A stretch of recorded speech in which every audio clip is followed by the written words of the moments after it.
Arabaina nahazo zazakely.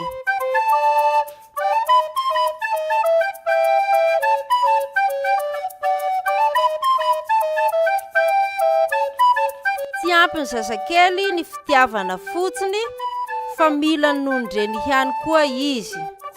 Ny nonondreny ihany no sakafon'ny zazakely mandritra ny enim-bolana voalohany.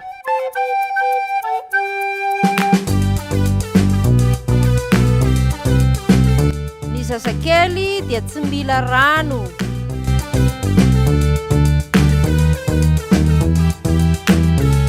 Ny zazakely dia tsy mila vary.